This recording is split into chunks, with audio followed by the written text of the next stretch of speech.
príncipes e princesas! No vídeo de hoje, vamos continuar aqui nossa leitura anual, nossa leitura abençoada. E hoje estou aqui juntamente da minha mãe. A paz do Senhor, meus amados, minhas queridas, chegou o momento do nosso devocional. Estamos felizes, hoje estamos começando mais um livro, o livro de 1 Coríntios. E eu vou ler aqui rapidinho algumas informações. O autor é Paulo, o tema principal, problemas da igreja e suas soluções, a data 55 e 56 depois de Cristo. Corinto, uma cidade antiga da Grécia, era em muitos aspectos a metrópole grega de maior destaque nos tempos de Paulo, ou seja, era uma cidade grande e importante. Assim como muitas das cidades prósperas do mundo de hoje, Corinto era intelectualmente arrogante, materialmente próspera e moralmente corrupta. O pecado, em todas as suas formas, graçava nessa cidade de má fama pela sua licenciosidade. Juntamente com Prisca e Áquila, eu acho que é Priscila, né? Aqui tá só Prisca, mas é Priscila e Áquila. E com sua própria equipe apostólica, Paulo fundou a igreja em Corinto durante seu ministério de 18 meses ali na sua segunda viagem missionária. A igreja era composta de alguns judeus, sendo sua maioria constituída de gentios convertidos do paganismo. Depois da partida de Paulo de Corinto, surgiram vários problemas na jovem igreja que requereram sua autoridade e doutrina apostólica por carta e visitas pessoais. A primeira epístola aos Coríntios foi escrita durante seu ministério de 3 anos em Éfeso. Na sua terceira viagem missionária, Paulo soube em Éfeso dos problemas de Corinto. Depois, uma delegação da congregação em Corinto entregou uma carta a Paulo em que lhe pediam instruções sobre vários assuntos. Paulo escreveu esta epístola tendo em vista os informes ouvidos e a correspondência recebida daquela igreja. O propósito dessa carta. Paulo tinha 2 motivos principais ao escrever essa epístola. A primeira, tratar dos sérios problemas da igreja de Corinto, de que fora informada. Eram pecados que os coríntios não levavam muito a sério, mas que Paulo sabia serem graves. Aconselhar e doutrinar sobre variados assuntos que os coríntios lhe encaminharam por escrito. Isso conclui assuntos doutrinários de conduta e pureza, tanto individual como da congregação. Pronto, vamos dar início. Hoje vamos estar lendo o capítulo 1, o 2, o 3 e o 4. Então, o capítulo 1, Coríntios. Prefácio, saudação e ação de graças.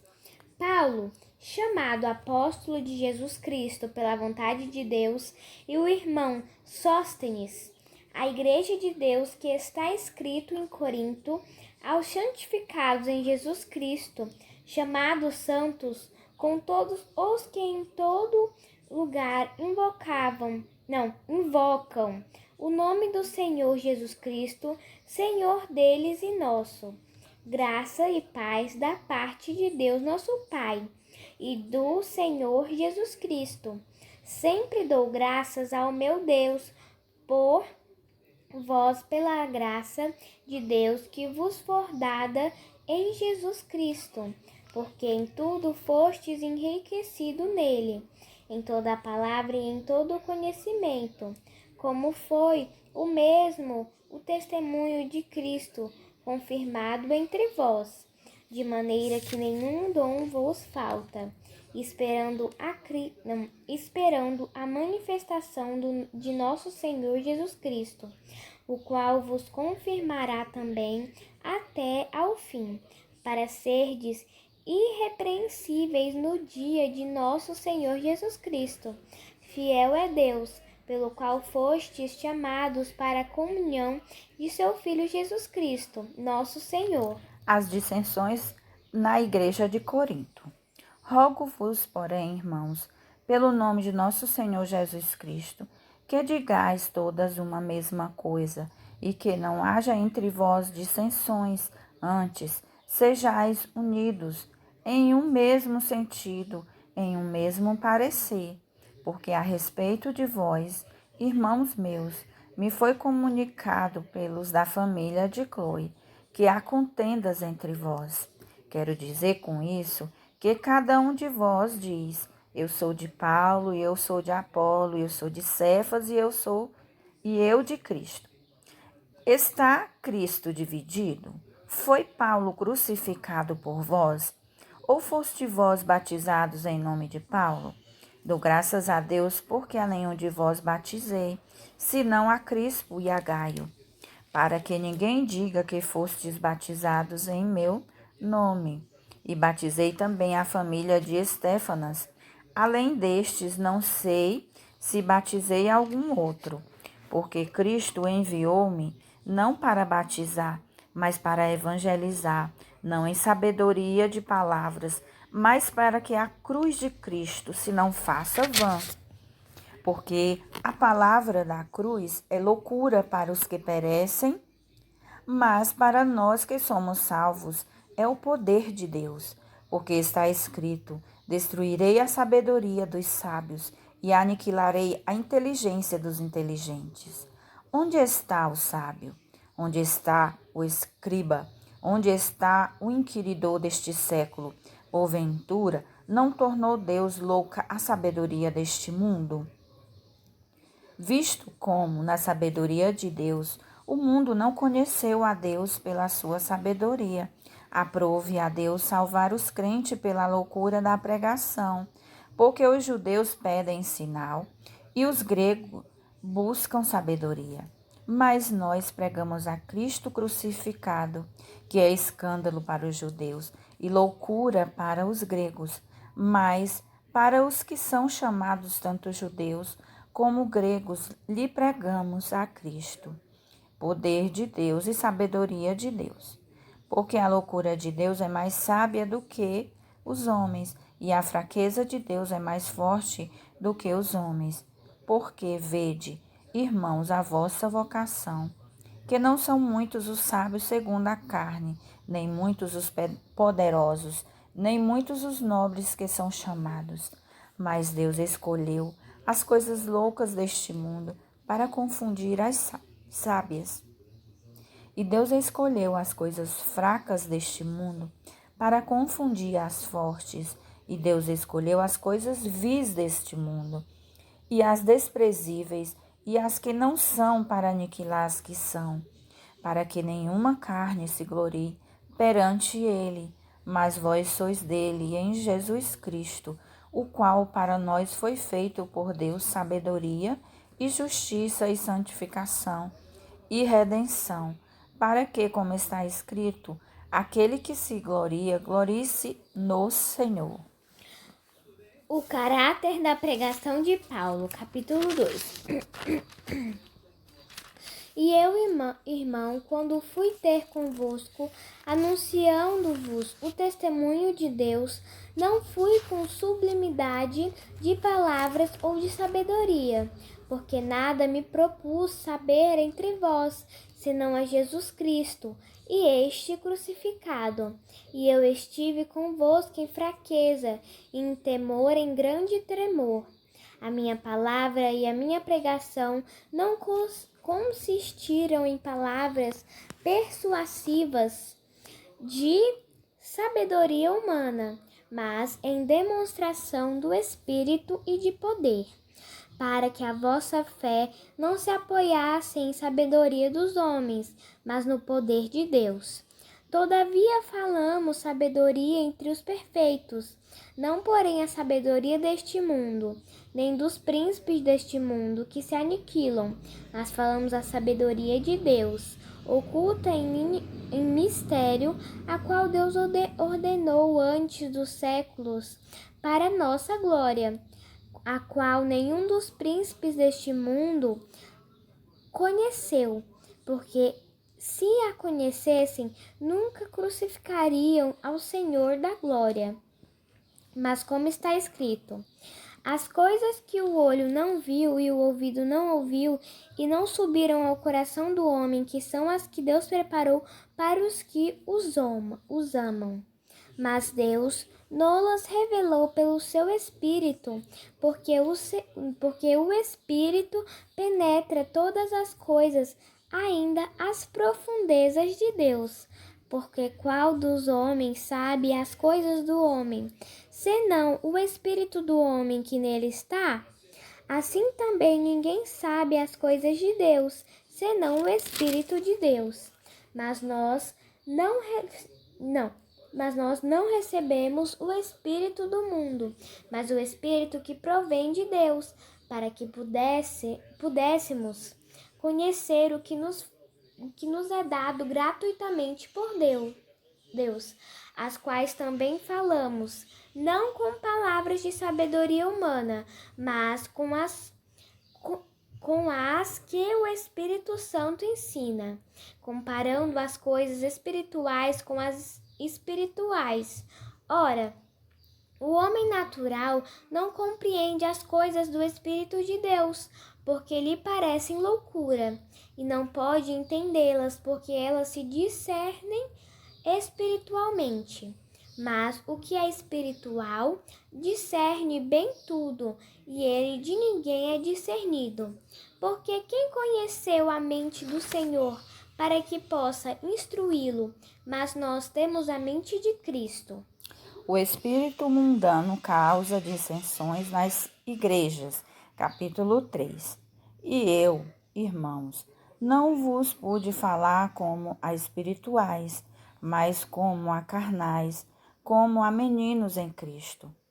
Com leite vos criei, e não com manjar, porque ainda não podíeis, nem tampouco ainda agora podeis, porque ainda sois carnais, pois havendo entre vós inveja, contendas e dissensões, não sois porventuras carnais e não andais segundo os homens?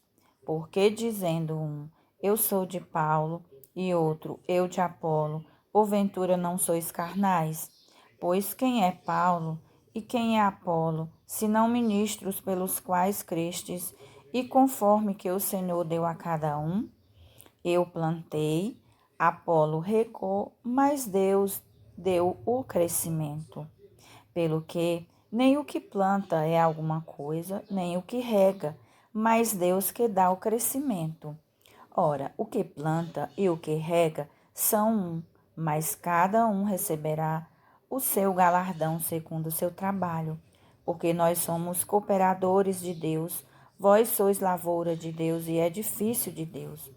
Segundo a graça de Deus que me foi dada, pus eu, como sábio arquiteto, o fundamento e outro edifica sobre ele. Mas veja cada um como edifica sobre ele. Porque ninguém pode pôr um outro fundamento, além do que já está posto, o qual é Jesus Cristo. E se alguém sobre este fundamento formar um edifício de ouro, prata, pedras preciosas, madeira, feno, palha, obra de cada um se manifestará. A obra de cada um se manifestará. Na verdade, o dia a declarará, porque pelo fogo será descoberta. E o fogo provará qual seja a obra de cada um. Se a obra que alguém edificou nessa parte permanecer, esta receberá galardão. Se a obra de alguém se queimar, sofrerá detrimento, mas o tal será salvo, todavia, como pelo fogo. Não sabeis vós que sois o templo de Deus e que o Espírito de Deus habita em vós? Se alguém destruir o templo de Deus, Deus o destruirá, porque o templo de Deus, que sois vós, é santo. Ninguém se engane a si mesmo. Se alguém dentre vós se tem por sábio neste mundo, faça-se louco para ser sábio, porque a sabedoria deste mundo é loucura diante de Deus. Pois está escrito: Ele apanha os sábios na sua própria astúcia. E outra vez, o Senhor conhece os pensamentos dos sábios que são vãos. Portanto, ninguém se glorie nos homens, porque tudo é vosso. Seja Paulo, seja Apolo, seja Cefas, seja o mundo, seja a vida, seja a morte, seja o presente, seja o futuro, tudo é vosso, e vós de Cristo, e Cristo de Deus. Capítulo 4. Os ministros e despenseiros dos mistérios de Deus. Que os homens nos considerem como ministros de Cristo e despenseiros dos mistérios de Deus. Além disso, requer-se nos despenseiros que cada um se ache fiel. Todavia a mim muito pouco se me dá de ser julgado por mim, ou por vós, ou por algum juízo humano, nem eu tampouco a mim mesmo me julgo, porque em nada me sinto culpado, mas nem por isso me considero justificado, pois quem me julga é o Senhor. Portanto, nada julgueis antes de tempo, até que o Senhor venha, o qual também trará luz às coisas ocultas das trevas e manifestará os desígnios dos corações, e então cada um receberá de Deus o louvor. A vanglória dos coríntios, a humildade e autoridade do apóstolo. E eu, irmãos, apliquei essas coisas por semelhança a mim e a Apolo por amor de vós, para que em nós aprendais a não ir além do que está escrito, não vos ensoberbecendo a favor de um contra o outro. Porque quem te diferença, eu acho que deve ser diferencia. E que tens tu que não tenhas recebido? E se o recebestes, por que te glorias como se não o houveras recebido? Já estais fartos, já estais rico, sem nós reinais, e provera Deus reinasseis, para que também nós reinemos convosco. Porque tenho para mim que Deus a nós, apóstolo, nos pôs por últimos como condenados à morte, pois somos feitos espetáculos ao mundo, aos anjos e aos homens. Nós somos loucos por amor de Cristo, e vós sábios em Cristo. Nós fracos, e vós fortes. Vós ilustres, e nós vis. Até esta presente hora, sofremos fome e sede, e estamos nus, e recebemos bofetadas, e não temos pousada certa. E nos afadigamos, trabalhando com nossas próprias mãos. Somos injuriados e bendizemos, somos perseguidos e sofremos, somos blasfemados e rogamos. Até ao presente temos chegado a ser como o lixo deste mundo e como a escória de todos. Não escrevo essas coisas para vos envergonhar, mas admoesto-vos como meus filhos amados, porque ainda que tivesseis 10.000 aios em Cristo, não teríeis contudo muitos pais, porque eu, pelo Evangelho, vos gerei em Jesus Cristo. Admoesto-vos, portanto, a que sejais meus imitadores. Por esta causa vos mandei Timóteo, que é meu filho amado e fiel no Senhor, o qual vos lembrará os meus caminhos em Cristo, como por toda parte ensino em cada igreja. Mas alguns andam inchados, como se eu não houvesse de ir ter convosco. Mas em breve irei ter convosco, se o Senhor quiser. E então conhecerei, não as palavras dos que andam inchados, mas a virtude. Porque o reino de Deus não consiste em palavras, mas em virtude. Que quereis? Irei ter convosco com vara ou com amor e espírito de mansidão? Amém. Nossa leitura é somente até aqui, né? Uma leitura maravilhosa de Paulo admoestando os irmãos em Coríntio por causa dos problemas que estava tendo lá, né? Aqui a gente vê o cuidado maravilhoso de Paulo com a sua igreja. Vamos agora agradecer ao nosso Deus por tudo. Senhor nosso Deus e nosso Pai, nós queremos te agradecer por tudo que o Senhor tem feito e também ainda por tudo que o Senhor irás fazer. Muito obrigado, Senhor, porque o Senhor revela para nós que somos pequeninos teus segredos. Senhor, continua com o teu Espírito derramado sobre nós e nos ajuda, Senhor, a caminhar diante de Ti até a Tua vinda, Paizinho. Nos protege, nos livra, nos guarda, nos esconde debaixo do Teu manto, Senhor.